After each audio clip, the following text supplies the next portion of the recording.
Now, the message with our speaker for today, Jim Thomas. Jim is Vice President of the Parish Community and the President of the USA Slave Song Project that studies and decodes slave song.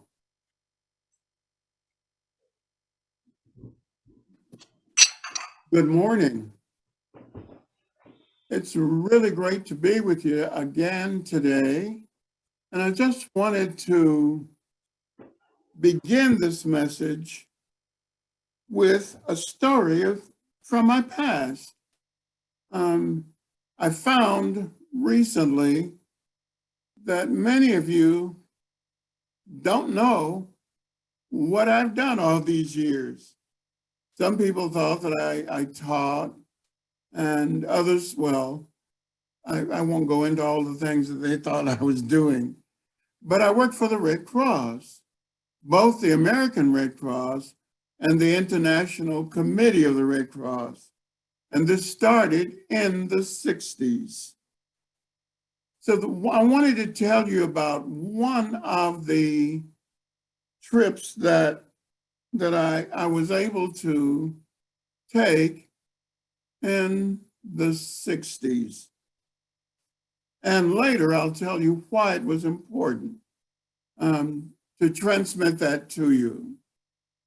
First, in the middle of the night, there came a knock at my door as I was finishing an assignment in Germany. And the person said, the general needs for you to pack some clothes and you will need enough stuff for about 30 to 40 days. Pack them as quickly as possible, and his helicopter is waiting for you. And so I got my things together, got to the general's helicopter, and off we went into the night. We flew over to an American air base where we met up with 6 C-130 airplanes. There I learned that I was to head up a MASH hospital unit. At this point, I was not told where we were going, but I would be told that in a few hours. So I boarded the first airplane, and the 6 of airplanes took off for wherever. When I awakened in the morning and looked from the airplane window, there was the Acropolis. And at the very top, the Parthenon, very symbol of democracy, the home of Athena, and symbol of early golden days of Greece.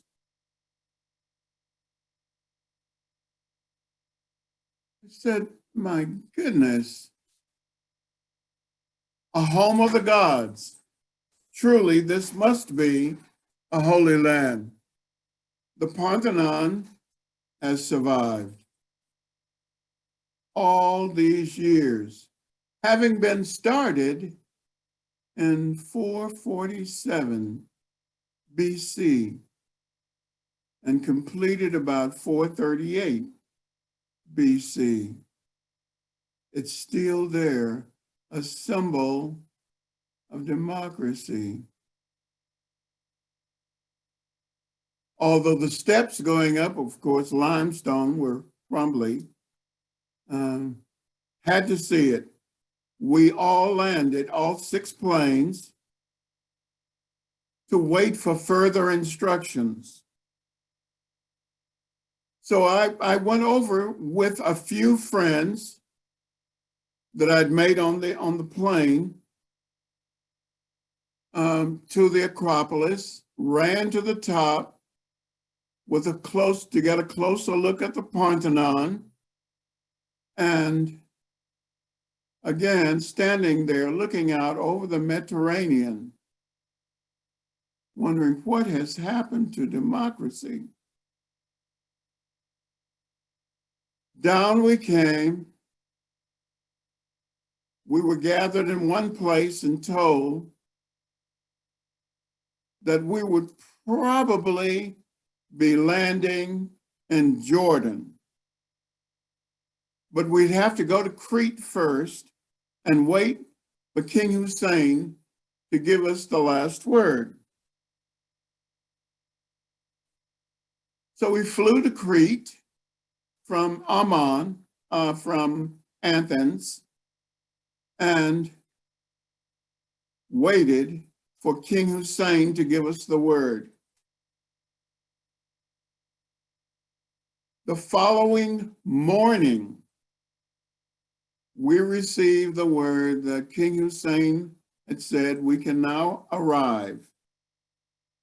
The flights were orchestrated so that we could only be on each plane on the ground like 15 minutes, one of 6. And as the plane would land, the back would open, a truck would roll out with all of our equipment on, tents, medical supplies, and so forth. And this plane would leave and the next plane would land, doing the same thing. At this point, we knew that there had been a jet hijacked to the desert. If you will recall, in the 60s, there were several jets hijacked to the desert. There were Palestinians rioting and dying in the streets of Amman. King Hussein had asked the International Committee of the Red Cross if we could provide some support. Therefore, we had the MASH hospital unit. As we drove the convoy from the airport, there was this huge sign alongside, "Welcome to Jordan, the Holy Land." I said, oh, there's another Holy Land. And so we were told by King Hussein that we could use his hospital that he had just built, but he'd not equipped. And so we traveled over to his hospital and set up the hospital inside, the MASH hospital unit. We did receive word from Yasser Arafat, head of the Palestinians, that he had seen all these green trucks. And if in fact we were a hospital unit, the trucks should not be green by morning, or they would be blown from the streets. So we spent half the night finding cans of spray paint, red and white, and spray painting these large trucks white with red crosses on the doors. By day, King Hussein would fly his own helicopter over to the roof of the hospital where I would meet him, and he would go down and visit the troop. One of the agreements that we'd made was that we would not only treat the Bedouins, but we would also treat the Palestinians. At night, we could see the lights of Jerusalem. During the day, when we didn't have a lot of triage for the hospital,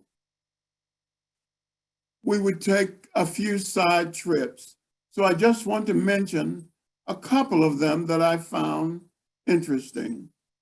One was Petra, the town of Petra, if any of you have ever heard of it.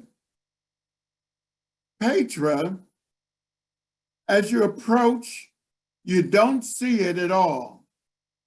You see a small split in the earth, and it widens, and you go down almost like steps.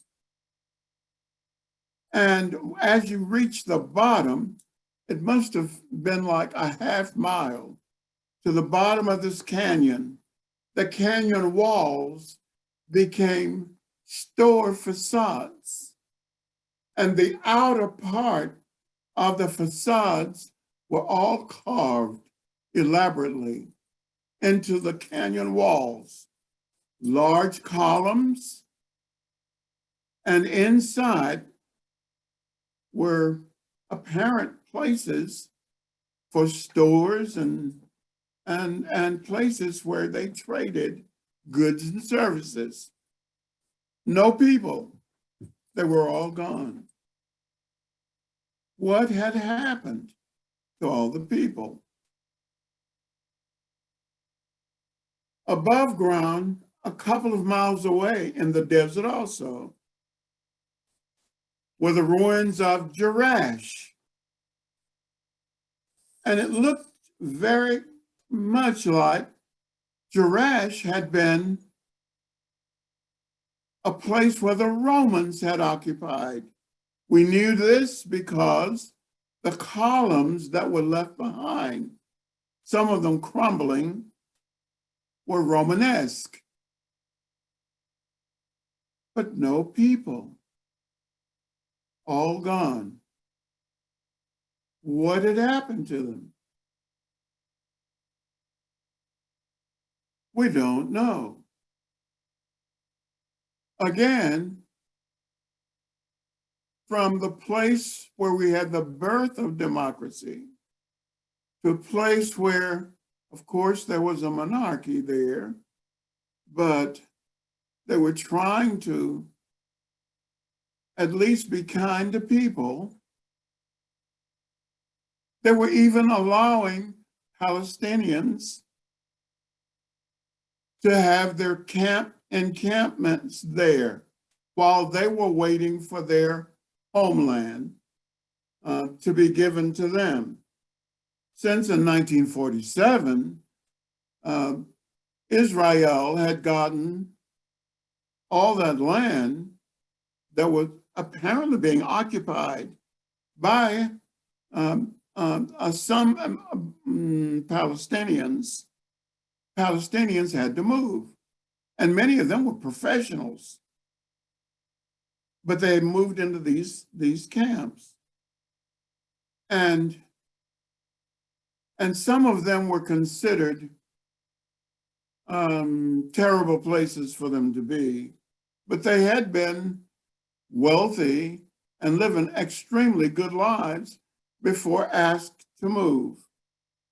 But I did have a chance to see them in the Palestinian camps.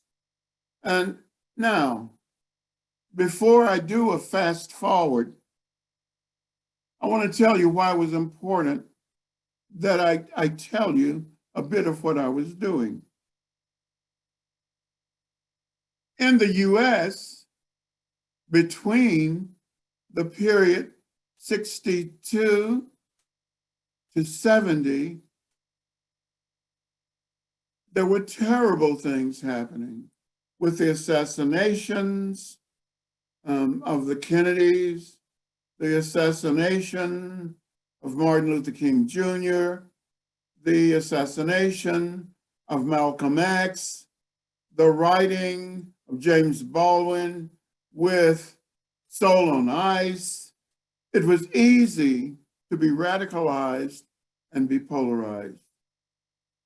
I was out of the country and away from there.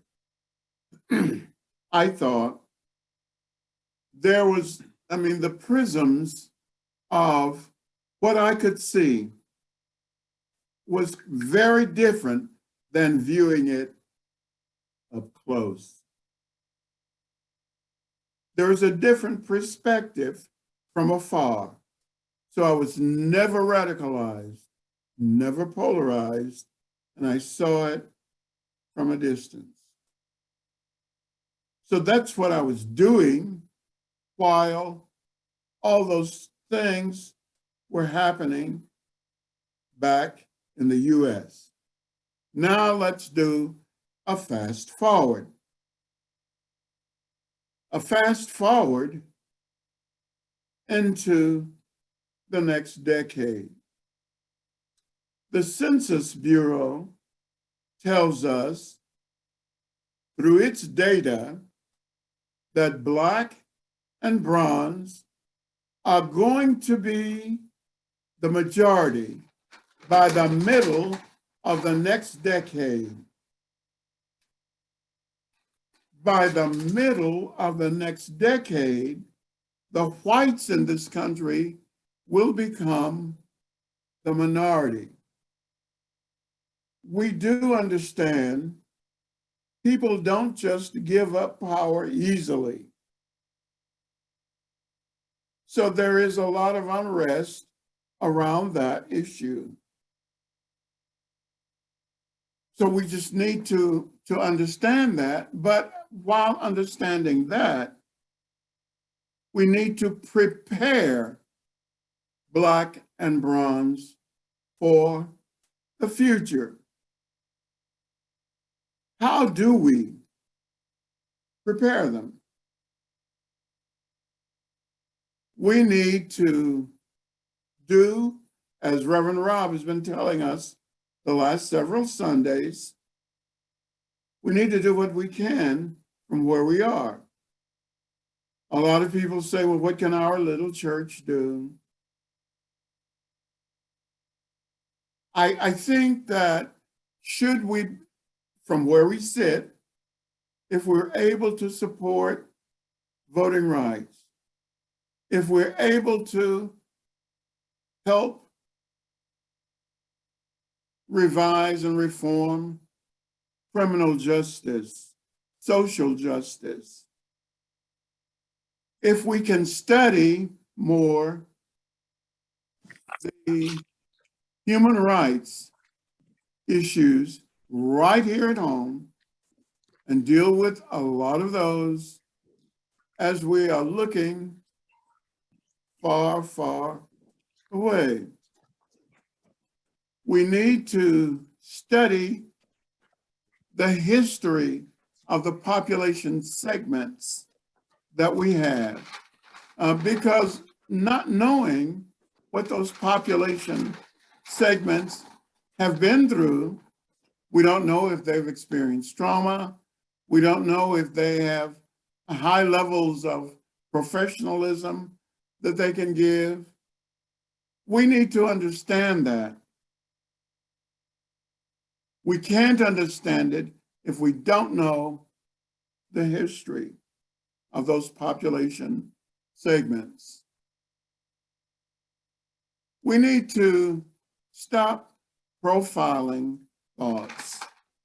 Now, in saying that, that includes like all Brazilians are just interested in partying. Stop profiling thoughts. All Blacks steal. I think you get the gist of that.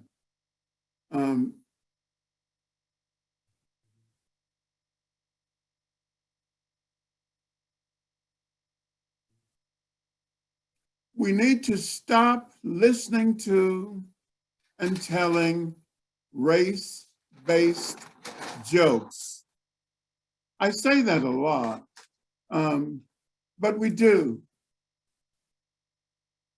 At the heart of race-based jokes are a lot of our friends and family. They tell them, and we don't know how to confront them. Some of the trainings that we're taking can assist us as we move forward. I just know that's possible if we can confront them. Some of these issues that we can take on seem almost impossible, but it just takes one. You may be the last brick that moves things forward. As we're all growing older and coming to the ends of our roads, what would we like for that epitaph, our epitaphs to be when we move on to the next life? I heard Barbara Cassell say last Sunday that she'd read a book some time ago about when you die, you're still available. And I read a similar book by a physicist a few years ago, Alexander Rifkin, and it included a similar theory that all the matter that is or that ever was is all the same. It's in the earth. It's never been more or less. That matter simply changes. It's not available for work in the same form. It just changes. I think that as we move forward and helping the new majority in the next decade, we need to think that we can be that brick that can assist them. We probably will have moved on and we won't be available for work in this body, but the work that we have done, hopefully, will have done some good in moving toward our next decades, and we won't have been the void like I saw in Petra or in Jerash or in where armies had marched across Greece, ancient Greece, and destroyed its democracies that didn't return until the 19th century. I think it is possible for us to do that.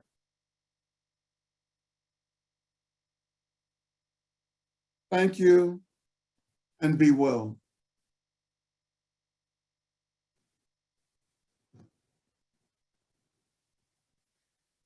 Thank you, Jim. Now, our guest musician, Elizabeth Little Ross, is back with our closing song, Nobody Knows the Trouble I Haven't Seen. Thank you again, Elizabeth, for being with us this Sunday, virtually from Connecticut.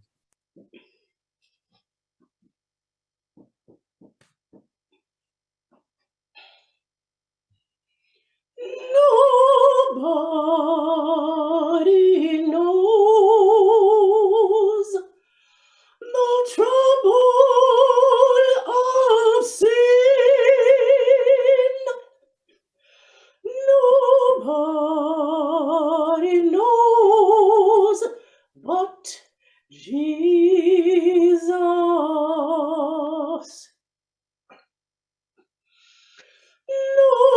Nobody knows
Jesus.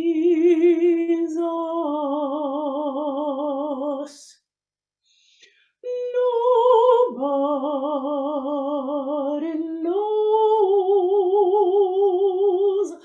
the troubles of sin. Glory,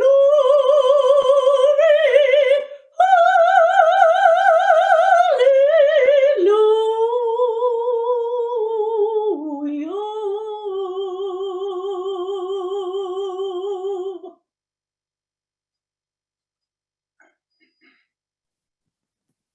Thank you again, Elizabeth.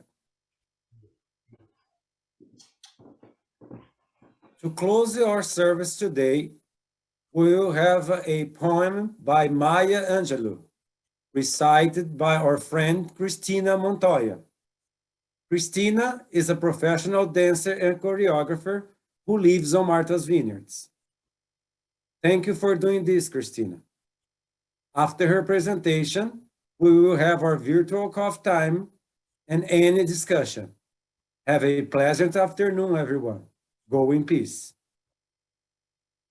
Thank you, Alex. Thank you so much. And thank you, Jim, for your wise words and your education. And thank you, Elizabeth, for your beautiful voice and soul. Before I recite the poem, this amazing poem, Still I Rise by Maya Angelou, I just wanted to say a few words about how I made peace with reciting it. When Jim originally asked me to recite it, I felt really hesitant because I felt like this isn't a poem for me to recite. This wasn't a poem written about my experience. I don't feel comfortable reciting it. I said, give me a few days. I just need to sit with that. And as I sat with it, I realized, well, first of all, by Jim inviting me, I wanted to honor him and I wanted to honor his work. I wanted to honor the poem by the amazing Maya Angelou. To just have that opportunity to recite it is an incredible honor. And also honor the people that this poem was inspired by, the African-American people of this country and their experience. And I Googled a little bit about what inspired her. And she talked about, it was of course inspired by the African-American experience in this country, but also some of her own personal experiences. And she was also very well aware that the poem spoke to deep resilience and strength and courage and self-respect and self-honor, and that those qualities, that this poem was being recited universally by all sorts of people, and that it spoke to not just the African-American experience, but also any experience of oppression and what it takes to persevere and stay strong and resilient under that experience. So then I agreed to do it. So here goes, Still I Rise by the great Maya Angelou. You may write me down in history with your bitter, twisted lies. You may trod me in the very dirt, but still, like dust, I'll rise. Does my sassiness upset you? Why are you beset with gloom? Because I walk like I've got oil wells pumping in my living room? Just like moons and like suns with the certainty of the tides, just like hope springing high, still, I'll rise. Did you want to see me broken? Bowed head and lowered eyes, shoulders falling like teardrops, weakened by my soulful cries. Does my haughtiness offend you? Don't you take it awful hard, 'cause I laugh like I've got gold mines digging in my own backyard. You may shoot me with your words, you may cut me with your eyes, you may kill me with your hatefulness, but still, like air, I'll rise. Does my sexiness upset you? Does it come as a surprise that I dance like I've got diamonds at the meeting of my thighs? Out of the huts of history's shame, I rise. Up from a past that's rooted in pain, I rise. I'm a black ocean, leaping and wide, welling and swelling. I bear in the tide, leaving behind nights of terror and fear. I rise into a daybreak that is wondrously clear. I rise, bringing the gifts that my ancestors gave. I am the dream and the hope of the slave. I rise. I rise. I rise.